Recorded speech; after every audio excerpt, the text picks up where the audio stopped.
గ్రామీణ ఉపాధి హామీ పథకంలో 23-24 ఆర్థిక సంవత్సరంలో కనీసం 20 రోజుల పని చేసిన భూమి లేని వ్యవసాయ కూలి కుటుంబానికి ఆర్థిక సహాయం అందించడం కొరకు ఏర్పాటు చేస్తున్నాం.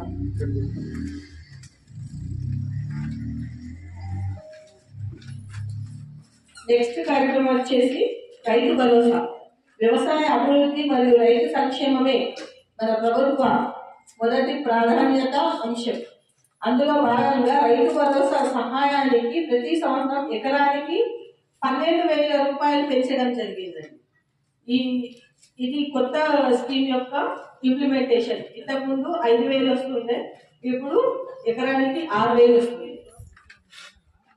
వ్యవసాయ యోగ్యమైన అన్ని భూములకు ఈ సహాయాన్ని ఈ నెల 26వ తేదీ నుంచి అందించడానికి నిర్ణయించడం అయింది. వ్యవసాయం యోగ్యం కాని భూములకు ఈ సహాయం అనేది వర్తించదు. మన గ్రామంలో ఉన్న రైతులందరూ ఈ పంట పెట్టుబడి సహాయంగా వినియోగించాలనేది కోరుచున్నారు. కొత్త రేషన్ కార్డు ప్రభుత్వం దగ్గరున్న వివరాలను ఆధారంగా రేషన్ కార్డు లేని నిరుపేదలకు గుర్తించి అర్హులైన నిరుపేదలందరికీ కొత్త రేషన్ కార్డు పంపిణీ ఏర్పాటు చేయలేదు.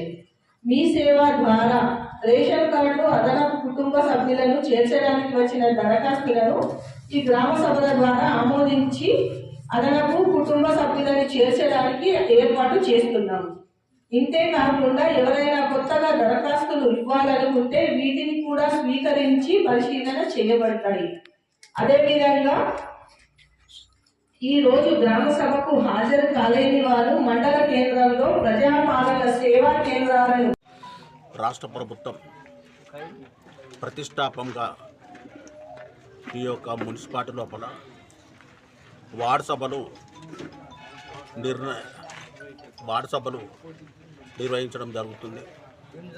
అందులో భాగంగా ఈరోజు 4 వార్డులు 1, 2, 3, 4, రేపు 4 వార్డులు, ఎల్లుండి 4 వార్డులు, మొత్తము మన రామాయణపేట లోపల 12 వార్డులకు ఈ యొక్క వార్డు సభలు నిర్వహించబడతాయి.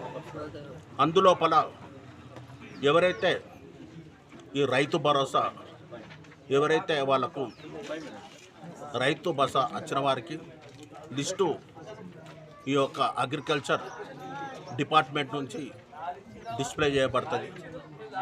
రెండవది రేషన్ కార్డులు కొత్తగా వచ్చినాయి. మరి యాడింగ్ లిస్టు ఏదో కొత్త పేర్లు యాడింగ్ చేసి